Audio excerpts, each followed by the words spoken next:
Hey, everybody. You're about to hear a brief retelling of the movie Rampage. Enjoy watching.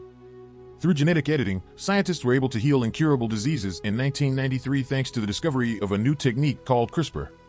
However, because to its potential for abuse and designation as a weapon of mass destruction, the US government outlawed CRISPR in 2016.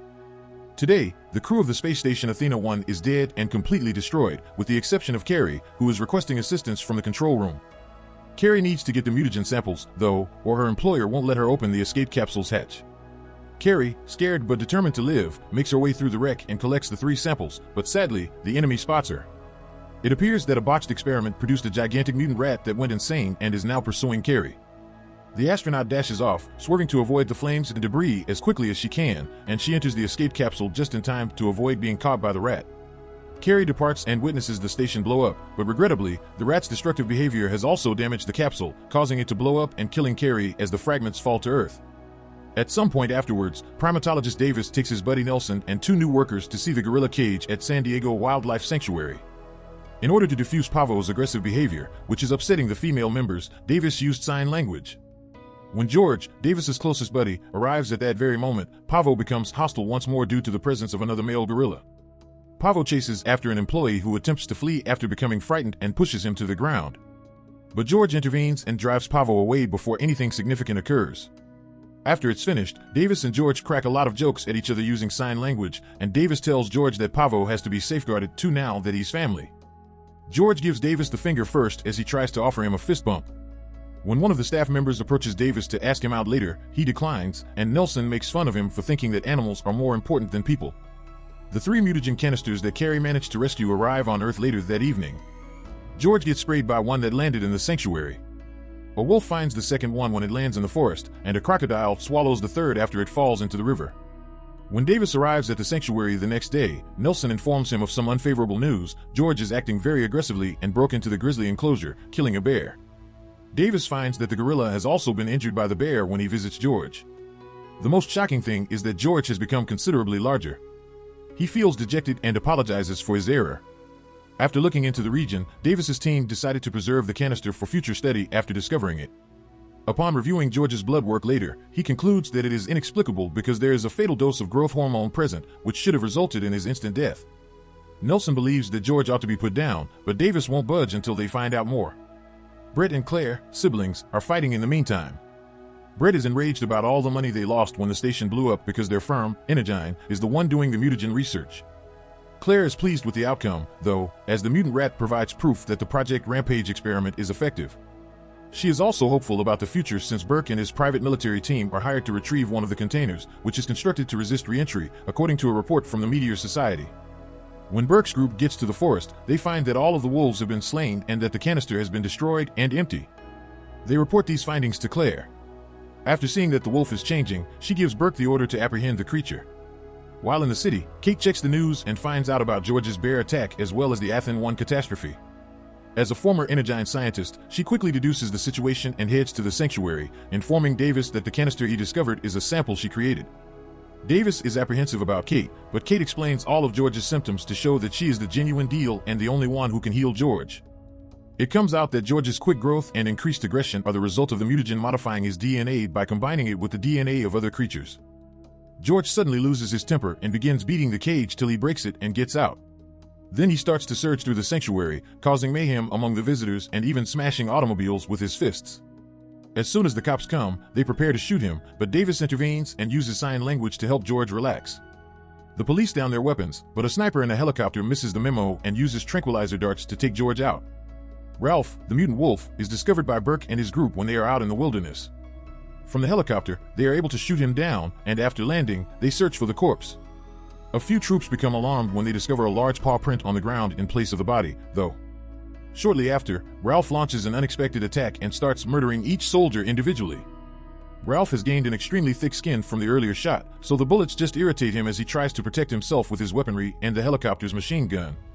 Additionally, he has grown to such a size that he is able to assault the aircraft and destroy it with his enormously high leaps.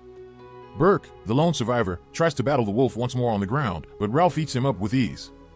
In the evening, George is being hauled away in a government jet with Davis and Kate after they are detained by FBI agent Russell for conducting unlawful experiments on him. Davis observes that George's wounds are already mending when he sees him in the cage. Then Russell begins questioning them, making fun of Davis for leaving the army to care for animals and being like a total jerk by insulting both of them and disobeying their advice about how risky it is to keep George in an aircraft. Additionally, he discloses that Kate attempted to steal the company's research and was dismissed from Energyne 2 years prior. As a result, she served 13 months in jail. Davis loses faith in Kate as a result of her acknowledging that she is unable to truly heal George. Returning to Energyne, Claire finds out that Kate has been detained. Brett perceives her as a threat since he believes she is gathering evidence to bring down the firm. It is also revealed that Claire has a cure for the mutagen. With this knowledge, she devises a plan. She would use low-frequency radio waves to draw all the altered animals to her building, where the military will wait for them to die so Claire can collect their DNA and sell it later. She is confident that George would kill everyone on the plane eventually, so she is not concerned about Kate. Ralph instantly stops running amok through the cars and the roads as Claire activates the gadget, and he begins traveling toward the metropolis. When Lizzie the crocodile detects it, she too takes off, her mutation complete. George is meant to be asleep on the aircraft, but her ploy leaves him awake and enraged. He starts destroying everything around him, even the cage, and throws people around as if they are insignificant. Ineffectively, the guards fire at him, and when Russell pursues him, George swiftly takes him out from under his foot. When Davis attempts to speak with him, another soldier opens fire, infuriating George even more. The plane starts to descend after a bullet hits a crate of explosives, which detonates and destroys the turbine. Davis quickly puts parachutes on himself, Kate, and Russell as George is being forced into the wall by a cart, and they all jump out of the plane just in time to see George inside it crash. But the body is nowhere to be seen when they land and investigate the accident scene. However, a path in the grass suggests that George also survived and is heading into the city. Claire at Energyne is enraged to learn that Kate survived the plane disaster when the FBI shows up to seize all of the information and research the firm has. Claire tries to clear her own reputation by telling the agents that Kate was the one causing all of the turmoil brought on by the animals. Rewinding to Davis, he attempts to leave Kate behind since he has seen enough of humanity's worst aspects throughout the conflict and is sick of it. George was only a baby when he was saved, watching as someone killed his mother by hiding beneath the car. When Kate confesses that she invented CRISPR to treat her brother's fatal illness, but that the firm intended to use it as a weapon, Davis, however, chooses to give her a second chance and even sends her to prison for it. Her brother passed away while she was incarcerated. Because the two saved his life, Russell now likes them as well, and he contacts his guys to ask for help. Colonel Blake then takes the party to an Air Force base, where he plays video of George and Ralph sprinting into the city. A gorilla and a wolf cannot go in a straight line to the same location, as Davis points out. Kate responds that they are being beckoned by something, which implies Claire is probably waiting with an antidote. Russell stands by their recommendations, but Blake dismisses them, saying he doesn't want civilians engaged. Outside, Davis tries to talk the soldiers into leaving, but when that doesn't work, he picks a fight and dispatches both of the guards very swiftly. When Russell spots them trying to steal a helicopter, he gives them the phone so they can remain in touch and the keys. Blake's squad tries to halt the animals in the meanwhile, but all of their weapons, including the large explosions, are ineffective and the army is destroyed. Blake decides to leave the city before the animals arrive as a result, and Russell notifies Davis of this. Davis believes they won't be able to get everyone out in time. The carnage starts as soon as George and Ralph get to the city. They smash cars, knock down buildings, and even strike any approaching aircraft. The army of tanks and other weapons sent by the military to confront them is ineffective, and the creatures merely occupy their time by destroying everything in their way. Lizzie soon follows into the river, joining the other monsters to wreak even more havoc by biting the tanks and jets that stand in their way with their large mouths. Blake, in a desperate attempt to find a way out, tells his troops to prepare a bomb that would destroy half the city. Russell makes an effort to convince Blake that Davis and Kate are off to get the antidote, but Blake isn't buying it because they took his chopper and ejected Russell. Russell calls for a ride in order to make some arrests at that very moment after receiving the results of the evidence discovered by the firm. As the bomb-carrying plane takes off, Davis and Kate manage to reach Energyne and pilfer 3 antidote vials. Claire, on the other hand, arrives to stop them after spotting them on security cameras and explains that the antidote would halt the aggression but not the creature's growth. After that, she shoots Davis, knocking him out cold, using the vials that Kate had given her. After that, Claire kidnaps Kate and drags her to the roof with her. However, George scales the building and destroys the chopper's tail before they can flee in a helicopter.